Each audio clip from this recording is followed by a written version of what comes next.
Hello friends, नमस्कार। एक बार स्वागत करेंगे आपके अपने यूट्यूब चैनल पे।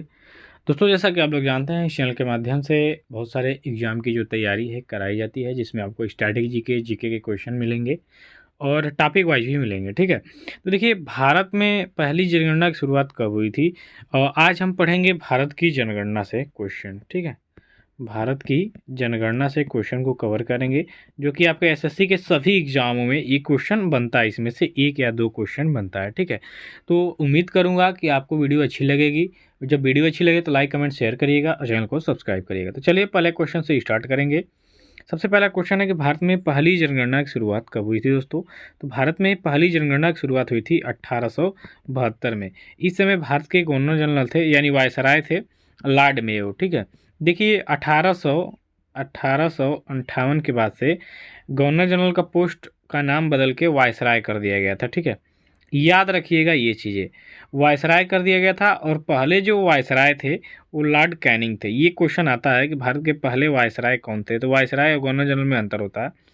ठीक है, तो जो वायसराय थे पहले लॉर्ड कैनिंग थे, और अंतिम गवर्नर जनरल भी लॉर्ड कैनिंग थे, क्योंकि 1858 में जो पोस्ट था गवर्नर जनरल का चेंज करके वायसराय कर दिया गया था। ये आखिरी और पहले थे लॉर्ड कैनिंग। ठीक है, और लॉर्ड वायसराय जो लॉर्ड मेयो वायसराय थे भारत के 1872 के समय, जब पहली जनगणना हुई थी।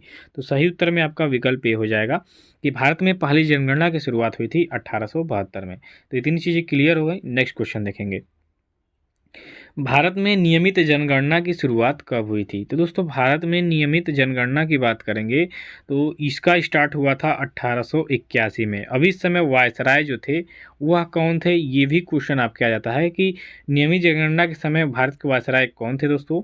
तो लॉर्ड रिपन थे। ठीक है, लॉर्ड रिपन के शासनकाल में भारत में नियमित जनगणना की शुरुआत हुई थी। और कब? तो 1881 में। ये क्वेश्चन आप दोनों एकदम कंठस्थ कर लीजिएगा। ठीक है, चलिए नेक्स्ट क्वेश्चन करेंगे।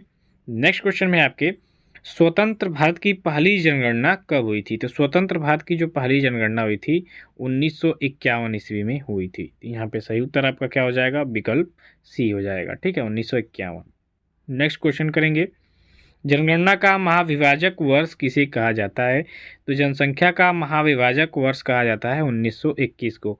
ये मोस्ट इंपॉर्टेंट क्वेश्चन है दोस्तों, इसको इंपॉर्टेंट करिएगा, ऐसे क्वेश्चन आपके एग्जाम में आ जाएंगे। ठीक है, चलिए नेक्स्ट क्वेश्चन करेंगे, जनगणना का लघु विभाजक वर्ष कौन है दोस्तों? तो जनगणना का लघु विभाजक वर्ष कहा जाता है 1951 ईस्वी को। ठीक है, और स्वतंत्र भारत की पहली जनगणना भी 1951 में हुई थी, याद रखिएगा। आगे बढ़ेंगे, कितने वर्ष के अंतराल पर जनगणना होती है मित्रों? तो लगभग 10 वर्ष, लगभग क्या 10 वर्ष में एक बार आपकी जनगणना होती है। तो सही उत्तर यहाँ आपका विकल्प बी हो जाएगा कि 10 वर्ष के अंतराल में जनगणनाएं होती हैं भारत में। अगला क्वेश्चन है, जनसंख्या का अध्ययन क्या कहलाता है, या किसके अंतर्गत आपका जनसंख्या का अध्ययन किया जाता है दोस्तों? तो इसका राइट आंसर हो जाएगा डेमोग्राफी। ठीक है, कि जनसंख्या का अध्ययन डेमोग्राफी के अंतर्गत किया जाता है, या डेमोग्राफी के अंतर्गत किसका अध्ययन किया जाता है? तो जनसंख्या का अध्ययन किया जाता है। ठीक है, तो ये आपका सही उत्तर हो जाएगा विकल्प सी। नेक्स्ट क्वेश्चन देखेंगे, तो नेक्स्ट क्वेश्चन है, 2011 की जनगणना स्वतंत्र भारत की कौन सी जनगणना थी? तो 2011 की जनगणना जो थी वो आपकी स्वतंत्र भारत की 7वीं थी, और वैसे कुल मिलाएंगे तो 15वीं थी। ठीक है, अगर जो 1872 से देखेंगे हम इसको तो 15वीं थी, और स्वतंत्रता के यानी 1951 से देखेंगे तो ये आपकी 7वीं जनगणना थी। चलिए अगला क्वेश्चन, पहली बार जाति पर आधारित जनगणना कब हुई थी? ठीक है, तो पहली बार जाति पर आधारित जनगणना हुई थी 1931 में। तो सही उत्तर यहाँ पे आपका क्या हो जाएगा? विकल्प ए हो जाएगा। पहली बात की करंट के क्वेश्चन में अगर जाएगा कि पहली बार जातिगत जनगणना करने वाला राज्य कौन बना है? तो आपका बिहार बना है। ठीक है, बिहार में जातिगत जनगणना हुई है, तो सही उत्तर आपका बिहार हो जाएगा। अगर जो क्वेश्चन में आ जाएगा तो करेंगे बिहार। नेक्स्ट क्वेश्चन देखेंगे, विश्व जनसंख्या दिवस कब मनाया जाता है? वेरी इंपॉर्टेंट क्वेश्चन है जनसंख्या के दृष्टि से, जनसंख्या के टॉपिक वाले क्वेश्चन से। तो इसका राइट आंसर हो जाएगा 11 जुलाई को प्रतिवर्ष विश्व जनसंख्या दिवस मनाया जाता है। सही उत्तर यहाँ पे विकल्प बी हो जाएगा। अगला क्वेश्चन देखेंगे, 2011 की जनगणना के अनुसार भारत की जनसंख्या कितनी थी। तो दोस्तों 2011 की जनगणना के अनुसार भारत की जो जनगणना थी वो 121 करोड़ थी, ठीक है, 121.08 करोड़, ठीक है, ये आपकी भारत की जनसंख्या थी। अभी 140 करोड़ हो गई है ऐसा बताया जा रहा है, ठीक है, तो याद रखिएगा यहाँ 2011 की बात हो रही है। अगला क्वेश्चन है, 2011 के अनुसार भारत में विश्व जनसंख्या का भाग कितना प्रतिशत रहा। तो 2011 के अनुसार भारत में विश्व जनसंख्या का भाग प्रतिशत 17.5, यानी विश्व की जनसंख्या में भारत की जनसंख्या का प्रतिशत कितना है, तो 17.5% अकेले आपके भारत की जनसंख्या है, ठीक है, पूरे विश्व में। तो सही उत्तर यहाँ पे आपका विकल्प डी हो जाएगा। आगे बढ़ेंगे, जनसंख्या 2011 के अनुसार भारत में पुरुषों की जनसंख्या कितनी थी। ये भी इम्पोर्टेंट क्वेश्चन है दोस्तों। तो जनगणना 2011 के अनुसार भारत में जो पुरुषों की संख्या थी 62.32 करोड़, ठीक है, तो 62 करोड़ लगभग ये आपकी पुरुषों की जनसंख्या थी। अब देखिए महिलाओं की संख्या भी जानेंगे कि जनगणना 2011 के अनुसार भारत में महिलाओं की संख्या कितनी है। तो 2011 की जनगणना के अनुसार 58 करोड़, ठीक है, 75 ठीक है, 58.75 करोड़ महिलाएं थीं, ठीक है, और पुरुषों की बात करेंगे तो 62 करोड़ हैं, ठीक है, याद रखिएगा। अगला क्वेश्चन है, जनगणना 2021 के अनुसार 10 की वृद्धि दर कितनी थी। तो जनगणना 2021 के अनुसार अगर बात करेंगे तो जो 10 की वृद्धि रही है वो आपकी 17.7% रही है। तो सही उत्तर यहाँ पे विकल्प आपका सी हो जाएगा, ठीक है। चलिए अगला क्वेश्चन है, जनगणना 2011 के अनुसार कुल साक्षरता दर कितनी थी। तो भारत की कुल साक्षरता दर की बात करेंगे, यानी पढ़े लिखे वाली दर की बात करेंगे, तो आपकी 73% थी, ठीक है। भारत की जो साक्षरता दर है वो 73% है। तो सही उत्तर यहाँ पे विकल्प डी हो जाएगा। अगला क्वेश्चन है, जनगणना 2011 के अनुसार लिंगानुपात कितना है। लिंगानुपात मतलब प्रति 1000 पुरुषों पर, ठीक है, महिलाओं की जो संख्या होती है वही लिंगानुपात होता है। तो यहाँ पे जनगणना 2011 के अनुसार लिंगानुपात था 1000 पे 943, ठीक है। अब ये लिंगानुपात बढ़ गया है, अब महिलाओं की संख्या ज़्यादा हो गई है, ठीक है, प्रति 1000 पुरुषों पे। तो सही उत्तर यहाँ पे विकल्प आपका ये हो जाएगा कि 1000 बटा के 943, यानी प्रति 1000 पुरुषों पे 943 महिलाएं अवेलेबल थीं 2011 के जनगणना के अनुसार। लिंगानुपात भारत का इतना था, ठीक है। चलिए आगे देखिए, 2011 के जनगणना के अनुसार जनसंख्या घनत्व कितना रहा। जनसंख्या घनत्व मतलब प्रति वर्ग किलोमीटर में रहने वाले लोगों की संख्या होती है, ठीक है, जनसंख्या घनत्व कहलाता है वही। तो जनसंख्या घनत्व 2011 में अब देखेंगे जनगणना के अनुसार तो 382 व्यक्ति प्रति वर्ग किलोमीटर, देखिए यहाँ पे दिया भी है। तो सही उत्तर यहाँ पे आपका विकल्प बी हो जाएगा।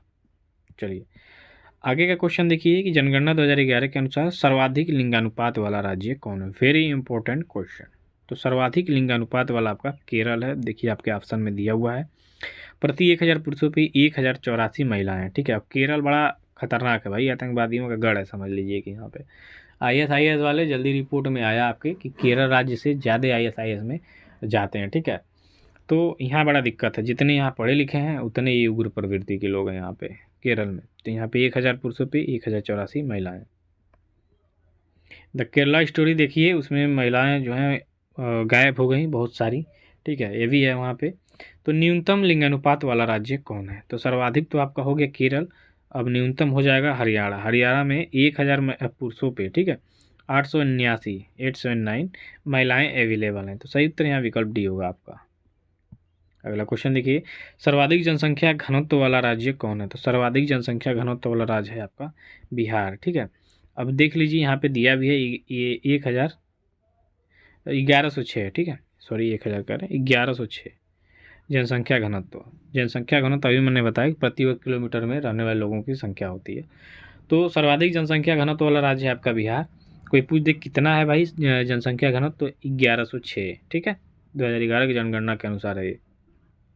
अगला क्वेश्चन, न्यूनतम जनसंख्या घनत्व वाला राज्य कौन है। तो आपका अरुणाचल प्रदेश है, जहाँ पे 17 है, ठीक है, प्रति वर्ग किलोमीटर में 17 लोग रहते हैं। चलिए अगला क्वेश्चन देखिए, सर्वाधिक जनसंख्या वाला राज्य कौन है। तो यहाँ पे सर्वाधिक जनसंख्या वाला राज्य की बात किया गया है, तो आपका उत्तर प्रदेश हो जाएगा, ठीक है। अब देखिए ये आपका हो गया जनसंख्या की दृष्टि से। और क्षेत्रफल की दृष्टि से बोले तो राजस्थान सबसे बड़ा राज्य है, ठीक है, और जनसंख्या हो गया आपका उत्तर प्रदेश, और क्षेत्रफल पूछ देगी, क्षेत्रफल की दृष्टि से भारत का सबसे बड़ा राज्य कौन है, तो आपका राजस्थान है। ठीक है, तो इस क्वेश्चन का सही उत्तर हो जाएगा आंसर आपका उत्तर प्रदेश, लगभग 19 करोड़ से अधिक है यहाँ पे। अगला क्वेश्चन, न्यूनतम जनसंख्या वाला राज्य कौन है, तो न्यूनतम जनसंख्या वाला राज्य है आपका सिक्किम। ठीक है, सिक्किम में बहुत ही कम आबादी है, तो सही उत्तर यहाँ पे आपका विकल्प बी हो जाएगा। अगला क्वेश्चन है, सर्वाधिक साक्षरता वाला राज्य कौन है दोस्तों, तो सर्वाधिक साक्षरता वाला राज्य है आपका केरल, अभी जस्ट बताया गया आपको, सही उत्तर विकल्प यहाँ ये हो जाएगा। आगे का क्वेश्चन देखिए, न्यूनतम साक्षरता वाला राज्य कौन है दोस्तों, तो न्यूनतम की बात कर लेंगे तो इसमें आपका बिहार जो राज्य है, यहाँ पे जो साक्षरता दर है बहुत कम है। ठीक है, उम्मीद से भी कम है, तो सही उत्तर यहाँ विकल्प बी होगा। अगला क्वेश्चन, अधिक जनसंख्या वाला जिला कौन है दोस्तों, तो अधिक जनसंख्या वाला जिला है ठाणे, जो कि महाराष्ट्र का है। ठीक है, महाराष्ट्र राज्य का ये जिला है ठाणे, और यहाँ जो है जनसंख्या सर्वाधिक वाला जिला है। ठीक है, चलिए अगला क्वेश्चन देखेंगे, सबसे कम जनसंख्या वाला जिला कौन है दोस्तों, तो ये आपका दिबांग घाटी। ठीक है, दिबांग घाटी जो है ये सबसे कम आबादी वाला जिला है, तो सही उत्तर यहाँ पे आपका विकल्प डी हो जाएगा।